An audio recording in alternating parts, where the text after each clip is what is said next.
Hi, I'm Danny Gilbeau. I'm the owner of DDG Research Dynamics. I want to give you an idea, a little bit about myself, where I came from, what I've been through, and what qualifies me as a life coach. First off, I was born and raised in the city of Detroit, in one of the toughest areas of Detroit, a community called Brightmoor. While at that time, Detroit was the murder capital of the world, my part of Detroit actually held most of those stats. I was raised by an alcoholic family, mother and father. My father was physically abusive. He would beat my mother, he would beat me. My earliest childhood memory was him breaking my head open because I was crying because he was beating my mother. Needless to say, I grew up with a lot of anger and a lot of issues. I was taken out of the house from the age of 8 to 10, placed in a boys' home, troubled boys for already committing a lot of crimes in my anger. Property damages, arson, assaulting other kids. Now, to give you a little bit of an idea, I continued to grow up in this. I didn't like school, I didn't go to school, I didn't believe in education, I didn't believe in a lot of things. Had a lot of issues, a lot of anger. I've been shot 4 times, I've been stabbed 10, I've had over 50 broken bones, and I've been dead twice. I've seen a lot, and I had a lot of stuff in my head. Drugs and alcohol helped me to hide from these issues most of my life. I tried everything to try to work with them. It didn't work. The drugs and alcohol helped me to feel better, so I remained hidden. About 4 years ago, at the age of 46, the drinking was sort of out of control. Although I had made a lot of changes because I fell in love with a beautiful woman 17 years ago that really inspired me, and I made a lot of positive changes, I couldn't get through these things in my head. When the alcohol became so much that I suffered a blackout and totaled the car and realized I could have killed somebody, which I didn't want to do, I quit drinking. But then all this stuff in my head started coming out. At that time, I hit a depression. I really couldn't amount to much. I mean, we were living poverty. Somebody donated a car to us to help us. It was a junky car. We were having a hard time making bills, meeting the bills, and it was just a lot of stress. I didn't think I was going to make it through that. My wife was in college at the time, majoring in psychology, working on her 2nd degree, and I started reading her stuff. It clicked. I can't explain it, but I understood. I had the best case study in the world. I was pretty screwed up. So when I read things, how people behaved, why they behaved that way, I could relate. It's like, man, that happened to me, that's what I did, okay. I started flipping pages, let's find how to fix this, And I kept doing this, Well, it was helping. And as it helped a little bit more, I started getting my stuff together. I started, being able as I was able to deal with these issues. I was able to go get my GED, which I scored high. I had a 6th grade education at the age of 46. I was over $100,000 in debt. I wasn't even working at that time. Nobody would hire me because my criminal record was so bad. I started applying the things I was learning. I got my GED. I scored high. I enrolled at Drury University. I've been there for over 3 years. I'm maintaining a 3.7 GPA. What do you know? Kid's got a brain. As I started studying more and more, I started learning more and more. For one thing, I learned that if you read what they tell you to read and write about what they tell you to write about, you're going to pass. But you can pass without learning, simply by memorizing. Me, I'm digging in this stuff and learning and wanting to understand more and more. Why? Because it's helping me. After a while, I figured we had one class that taught about giving drugs to patients that needed drugs. And in another class, they talked about how drugs made it harder to help people. Well, there's a conflict there. And when conflicts like this would arise, I'd question it. Why would we give them drugs and then it makes it harder for us to deal with them? So, well, you dig into it and you got pharmaceutical companies giving kickbacks, stuff like that. I had a friend that they put on some antidepressant drugs. He said it was helping him. I said, well, why did they give you the drugs, for your depression? He said, because I'm chemically imbalanced. Well, I want everybody to know you're always chemically imbalanced. Chemicals run through your mind according to what you feel. When you feel anger, certain chemicals run through your system. When you feel fear, fight and flight, chemicals run through your system. When you see sexual acts or a beautiful woman in a bikini, sexual chemicals are released that make you excited. You're always running chemically imbalanced. So I asked him, did they give you any tests? He said, no, they just gave me the prescription. So that's real good. Let's drug them.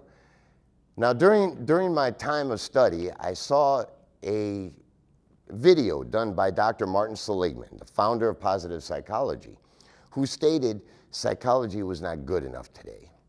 Because what it was doing is it was dealing with people after the fact. In other words, psychology was supposed to help people to function in a way that they would avoid walking under scaffolding where they're doing brickwork. Instead, it became, with all the technology and the invention of drugs, after they walk under there and get clobbered by the bricks, now we treat them. So there's more and more people walking under the scaffolding or causing dysfunction or having dysfunction. Another thing I realized was that psychology was not enough. I want you to take, for instance, a seed. When you want to grow a seed, you know the seed needs soil. So you get some soil, has absolutely no nutrients in it. You put the seed in the soil, will it grow? Well, of course not. There's no nutrients, it needs sun, it needs water. So when you get nutrient-rich soil, you put the seed in it, and you water it, and the sun hits it. It takes all that for it to grow, as well as hopes that nothing, weeds and so forth, will choke it out. It takes a lot for that seed to grow. As human beings, it takes a lot more to work on issues than just psychology. Knowing your problem, they say knowledge is power. Knowledge is only potential power. Knowledge is potential power. Massive action with the knowledge is power. If you know everything in the world and don't do anything, you have no power. Charlie Manson himself can get a lot more done than somebody who knows everything and don't do anything just by doing random acts of violence, because it's the action that gets things done. So you need action as well as knowledge. Well, what do we need knowledge of? Everything. I mean, I remember as a child all over TV, they tell you eat right, sleep right, this and that, exercise. Well, it's true. So I started getting into different things, and understanding the body as a whole.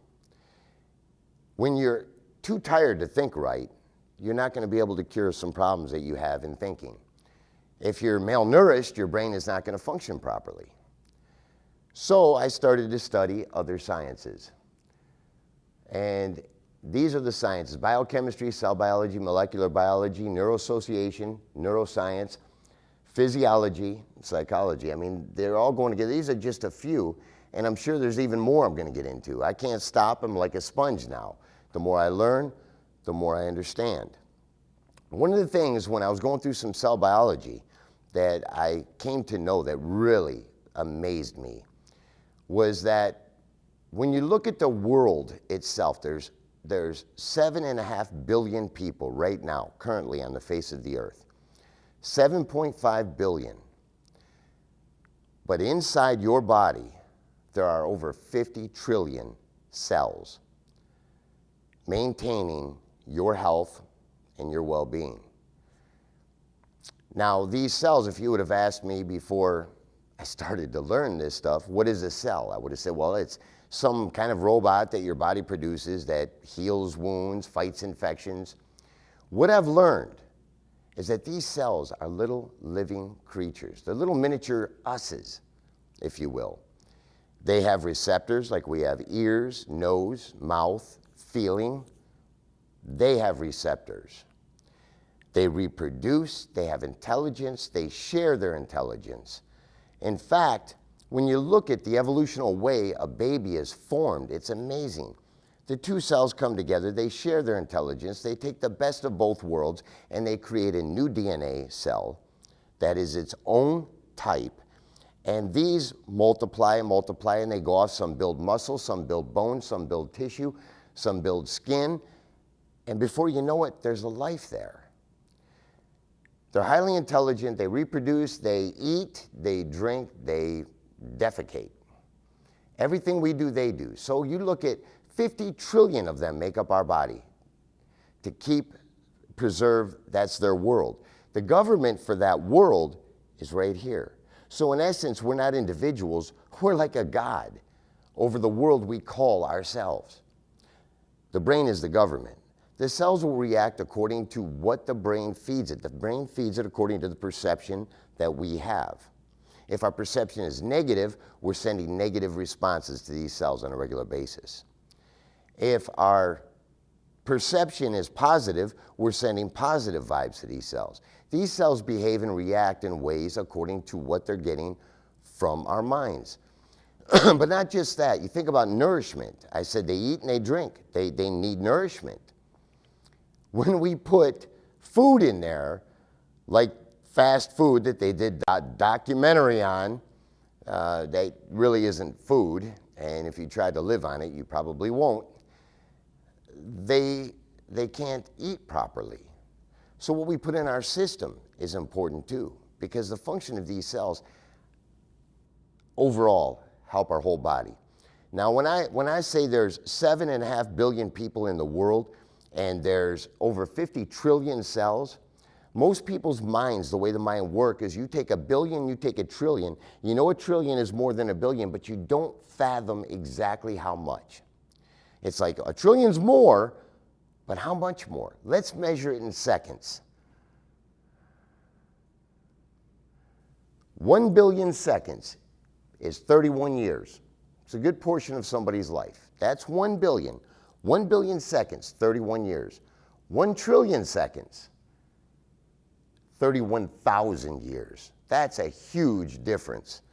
That is a huge difference. How many generations are in 31,000 years? So we have that many cells that are functioning constantly in our bodies that we have to be aware of. So yes, eating right, sleeping right, exercise, these are all important things. Now the brain is an intricate thing. It's like the world's best computer. It's amazing how our brain works. There was a time that they thought that our brain operated at 10%. We use 10% of our brains. That's what used to be taught.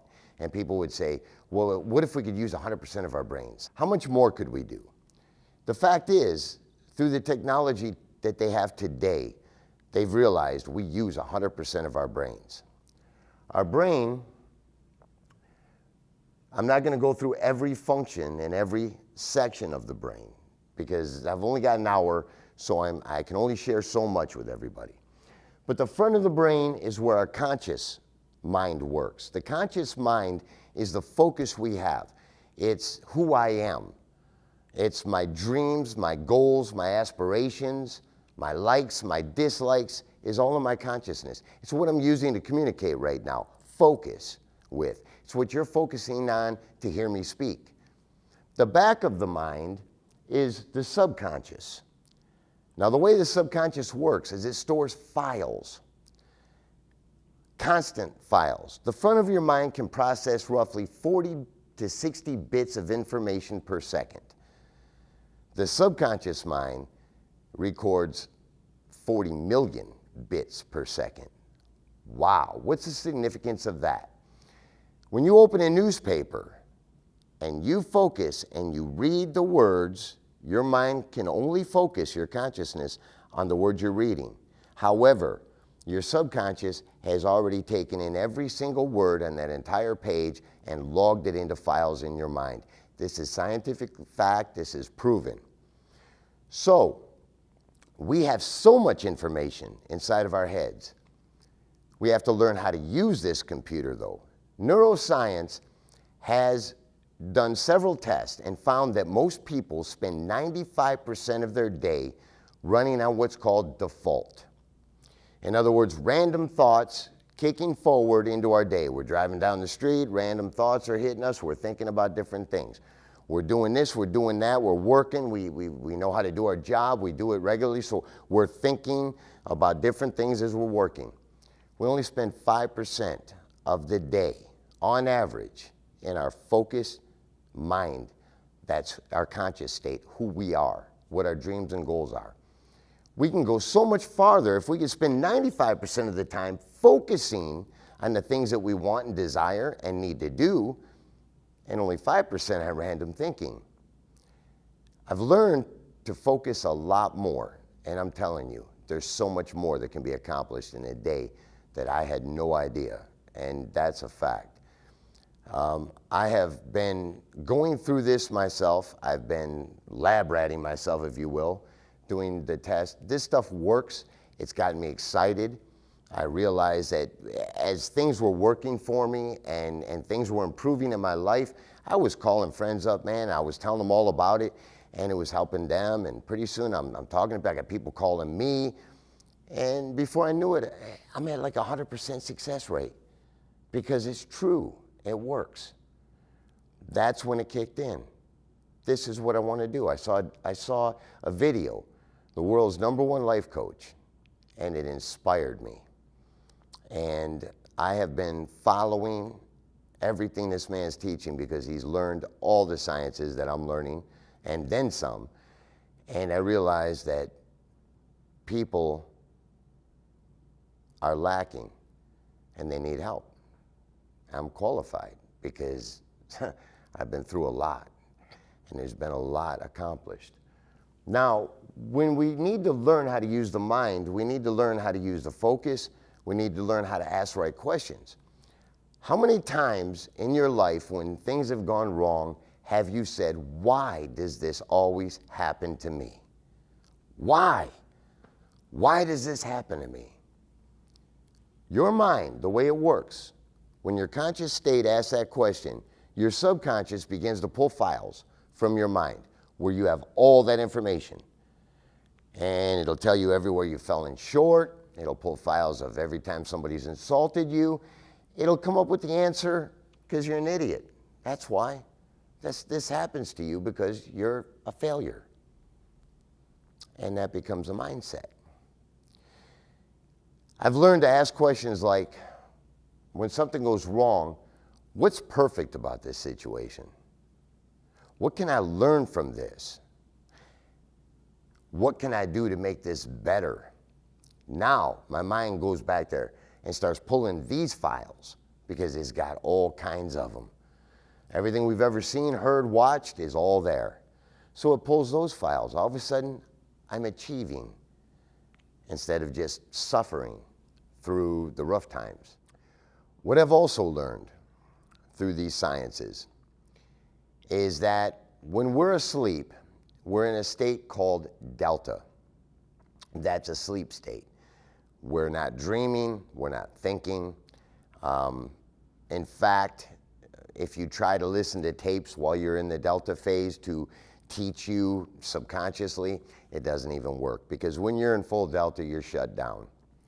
And so listening to the tape stuff only works for, while you're just slipping into the delta state and as you're coming out. But what parts are you getting? Delta is sleep. The next stage, as you're waking up, is theta. Now, theta is when you're half asleep and you're somewhere between fantasy and reality. You're sort of in a dream state. That's theta. Hey, you get up, you go into the bathroom, you're getting your stuff together, you're starting to ramp up, and you hit the beta state, where you have a calm consciousness. By the time you're getting in your car and you're on your way to work, you've hit alpha. Alpha is full ability to be in a full conscious state of focus. What's important about this? As I learned with children, they go through these states over periods of time. And during the time as human beings, during the time of childhood, we receive what's called our basic programming. When a new organism enters the family, it has to learn how to survive in the family, in its surroundings. So it goes through programmable stages. Take a look at that. From the ages of infant till around 2, they spend most of their time in the delta state, sleep. Everybody knows babies mostly sleep. The older they get, the closer they get to 2, the more they're starting to go in and out of the theta stage, which is the dream state between fantasy and reality. So by the time they hit 2, they stay in that state. Now, what I want you to understand is at 2 years old to the age of 7, they spend most of their time in the theta state, which is a half asleep between reality and fantasy. They have no focus ability, no front brain activity at this point. It's very minimal. They're starting to get a little bit of it. Why? Because this is when they're getting programmed. All these files are being created in their mind through repetition and through importance. I'll give you, for instance, if you're a 2-year-old and you have a father that's constantly coming home complaining about bosses and management and authority, what do you think you're getting programmed? You're getting programmed to disagree with authority and bosses and stuff like that. But the way nature sees it is you're going to need these things because that's what's happening around you. The number one programmers in our lives to begin with is our mother or our father, unless we're in an orphanage and it's the people that run the orphanage. The point is, we're being programmed at that point. Many people don't even know this. The things they say in front of kids and the things they do, they have no clue what they're programming into this child's future. Now, they stay mainly in this state, ramping up more toward the beta state that they hit at the age of 7. At the age of 7, they start to get some of their conscious ability, but it's at a calm state. It's, still between fantasy and reality, but as you can see, he's figuring out, I can put this costume on, I can actually be Superman. I kind of like that picture because it says it, I'm starting to get a little bit of self going here. Okay, so to the age of 7, he's basically staying programmable. And then he starts to get by the age of 12, he starts to get his consciousness. He starts ramping up. The child ramps up to alpha when they're starting to understand who they are, what they want, what their dreams are, what their aspirations are, what their goals are. So here's a 12-year-old already thinking about marriage. Going to be a mother, going to be a wife. I got my makeup on, I'm looking pretty, I got my ring, At the age of 12, you start to kick in with who you are.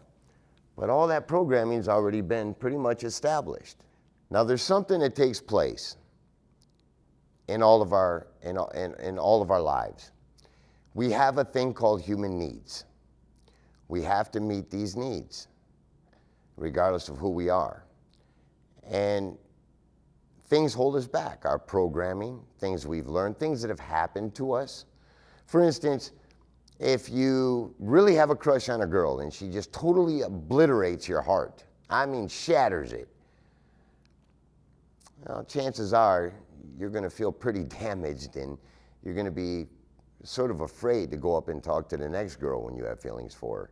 You could even get blocked to where relationship is almost impossible because the pain was too great for you.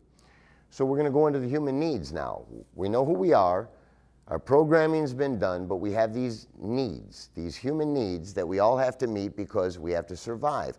Our brains help us to survive. Whether they got to lie to us or tell the truth to us, whatever they got to do, their job, your brain's job is to help you survive. Now, people think that they're using their brain all the time. That's not true. Your brain is always active 24/7. Even when you're in delta, your brain is not. That's why your heart continues to beat. That's why you continue to breathe without thinking about it. Your brain is there to help you survive.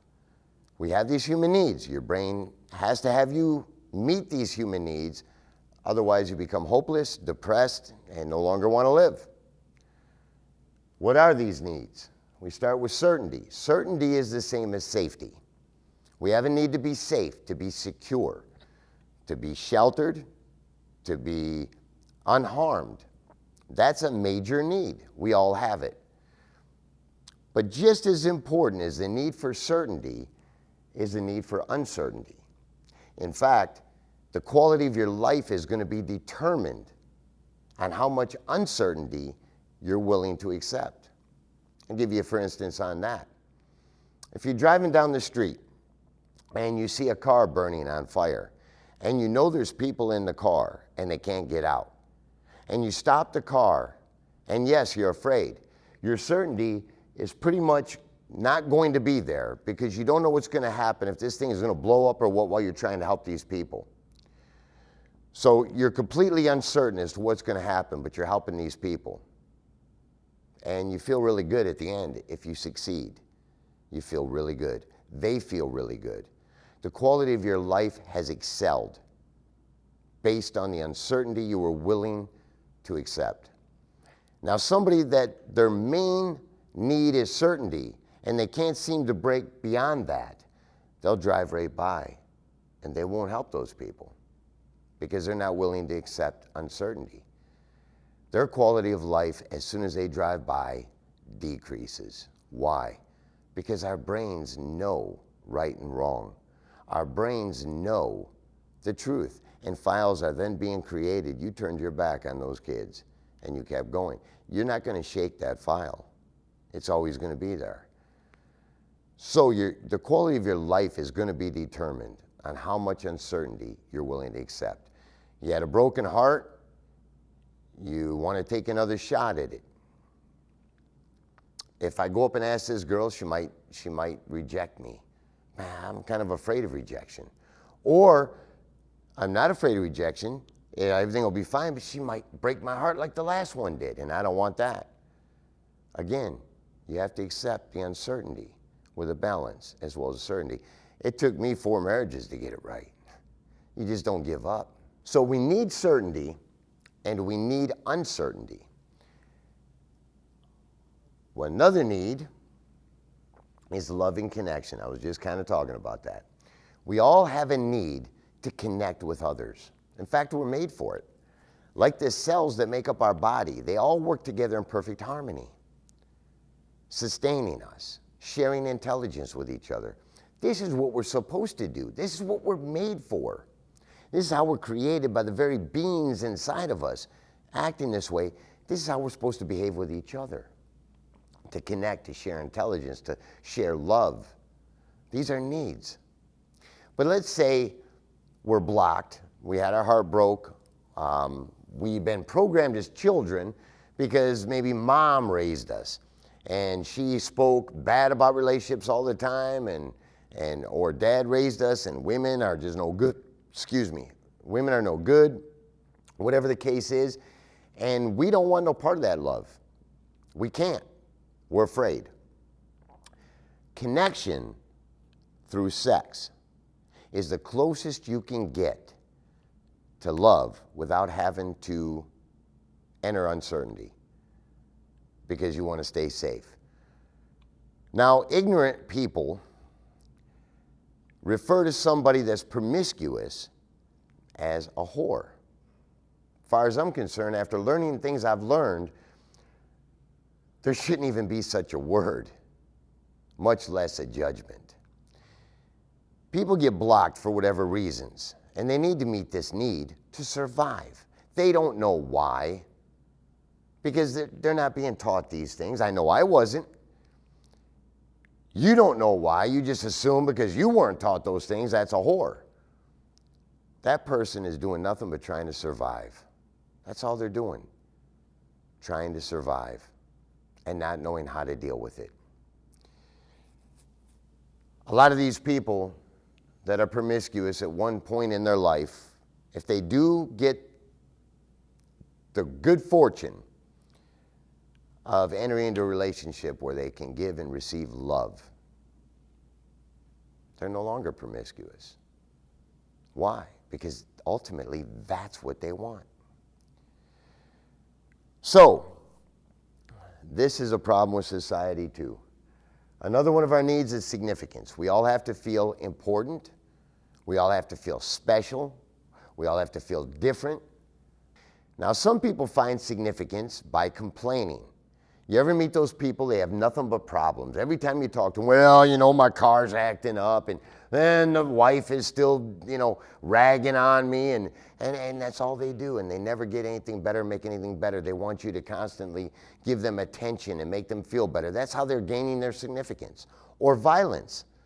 Violence is a way some people try to gain their significance. If I put a gun, or anybody puts a gun to your head, how significant are they in your life at that point? Pretty darn. In fact, you got a little bit of connection going there too. The point is, if we look at any wall in a room, the wall is one color. How many colors exist? I don't even know. There's a lot of them. There's a lot of colors the wall is not, but the wall is one color. The same way with our human needs, the same way with life. When we're meeting our human needs, whether we're doing it knowledgefully or out of habitual behavior because our brain is helping us to survive, there's many wrong ways to meet them, but only one right way to meet each need. We can obtain these needs for short periods of time, but to sustain them in an ongoing way, in a healthy way, there's only one way. We'll go back a second for explanation to the loving connection. Somebody afraid of loving connection can go out and come as close to love as they want. For whatever reason, they're blocked from it through sexual behavior, sexual contact. It's a connection, comes the closest without having to risk the uncertainty of the love, okay? It's obtainable for a short period of time. This is why promiscuity kicks in, because they have to keep refilling that need. We have to fill our human needs. Significance. There's many ways people gain significance.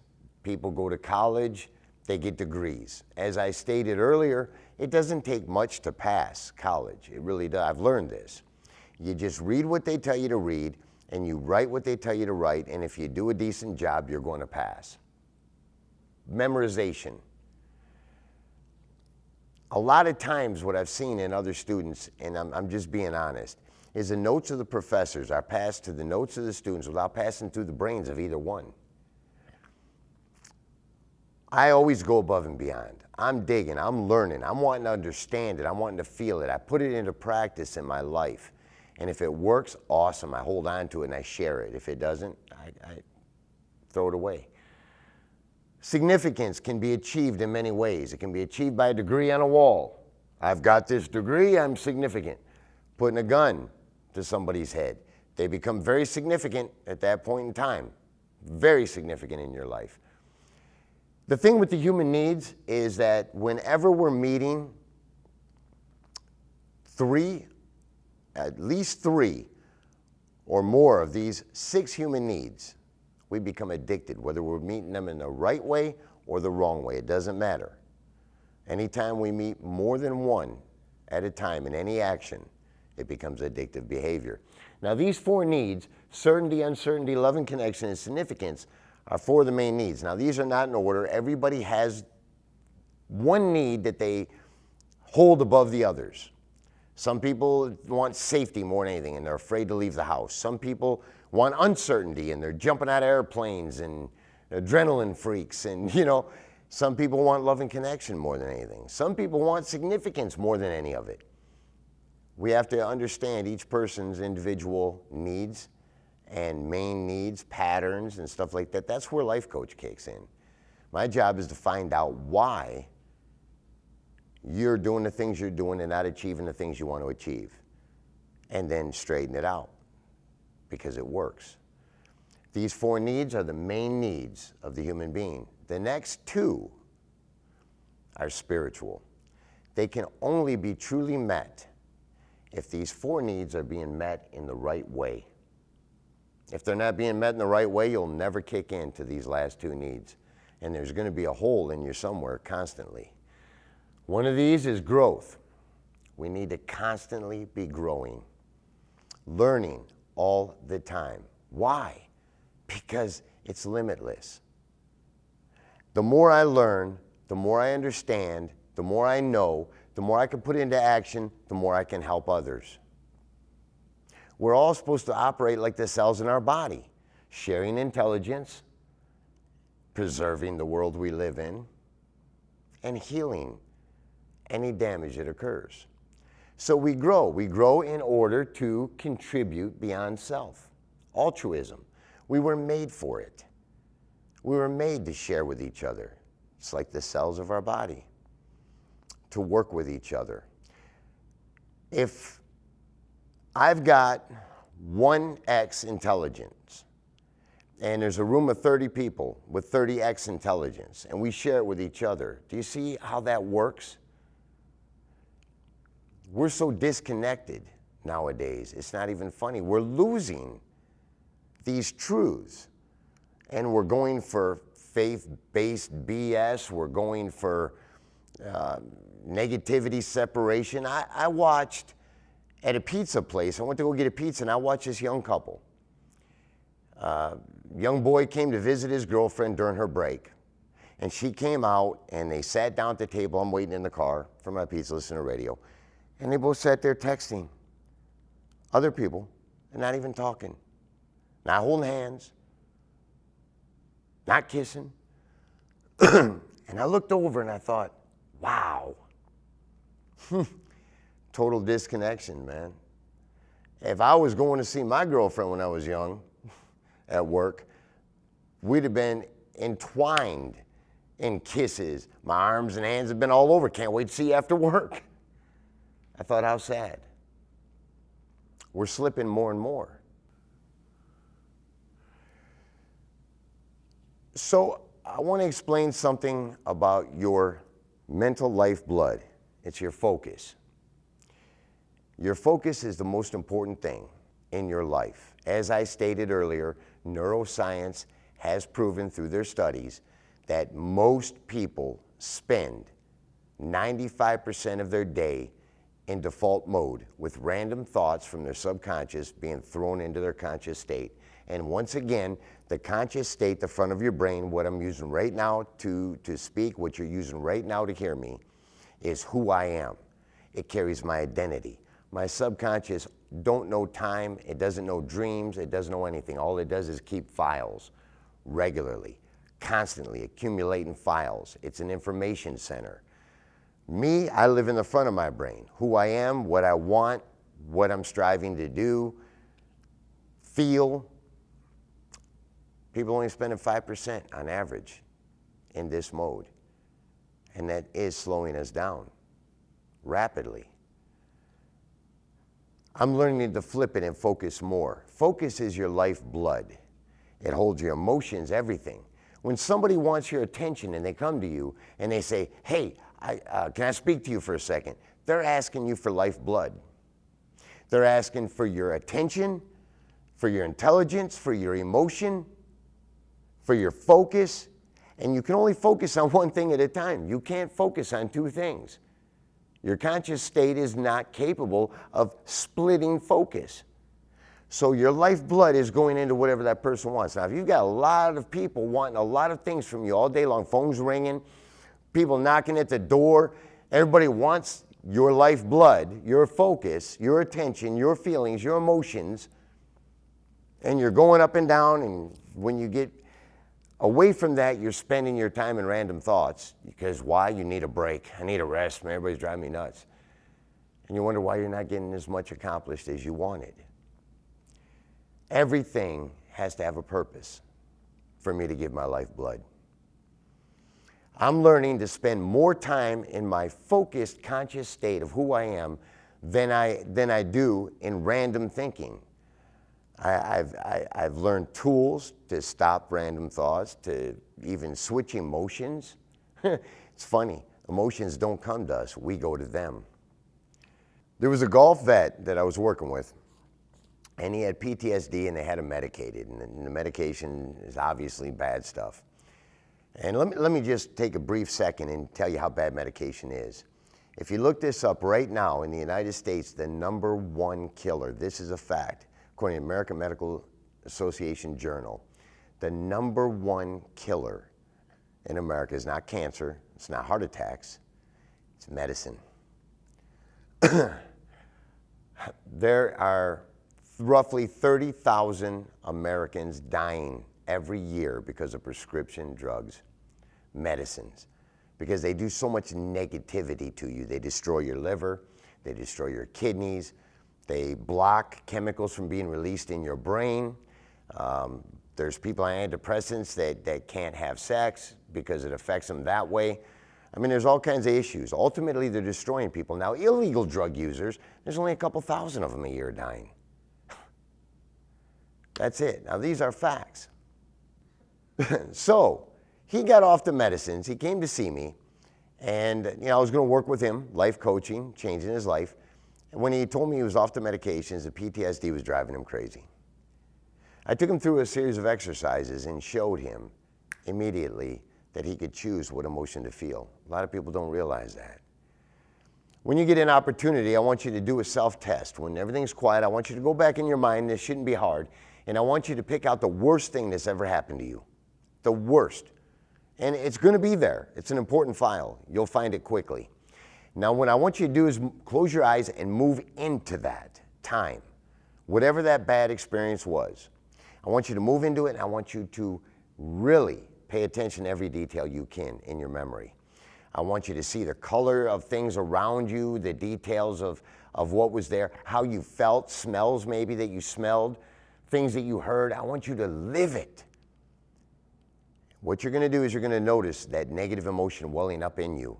You might even start crying, because as you relive that file with your conscious focus, you will feel all the emotion. This is PTSD. Something will pull that file from the subconscious, boom, a loud noise takes you back to an explosion in Iraq or whatever. And you're reliving it, you're freaking out. Open your eyes, relax yourself, it's okay. Close your eyes again, take a deep breath, and I want you to remember the greatest thing that's ever happened to you. The best thing, where you were just on fire, getting ready to jump out of your skin. It was so exciting, and you were so happy and so grateful. And I want you to do the same exact thing. I want you to relive every detail of it you can.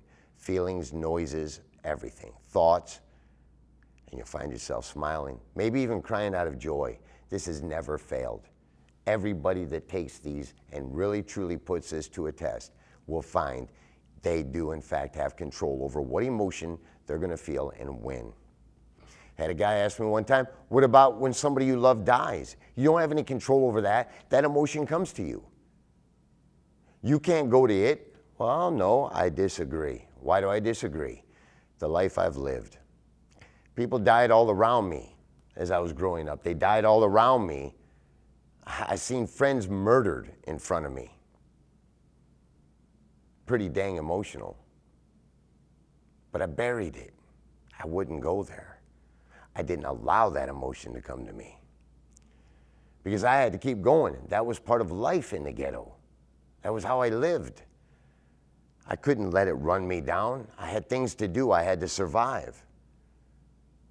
It wasn't until about 4 years ago I went back and actually was able to mourn over a lot of these deaths and really cry and heal.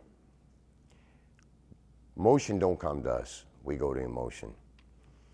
The bottom line is, in the last 4 years, I have acquired a GED.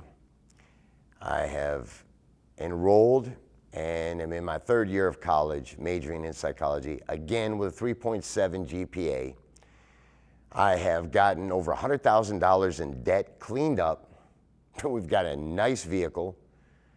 Things are going really good. I've got credit cards in my wallet, and this week I'm starting my 2nd company. This is science, this is truth, this is fact. It works. I'm grateful for it, and I'm here as a life coach to help anybody and any time, to help you achieve the goals that you want to achieve, and teach you how to train your mind and get rid of some of that negative programming and get new programming. There's so much involved. I don't care what it is you want out of life. If it's good, I can help you.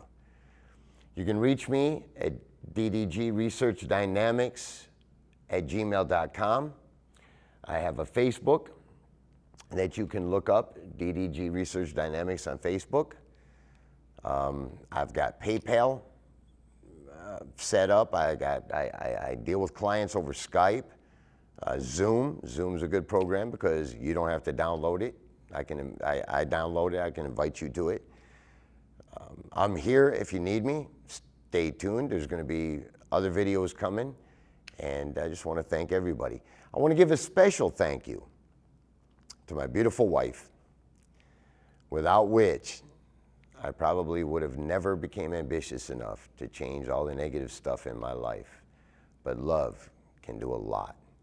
And I want to give another special thank you to the people of Double Jump Media in Springfield. They have been wonderful to deal with. I love these people. They really are great. If you need camera people, they're the ones. Give them a call. Double Jump Media, Springfield, Missouri. Thanks, everybody.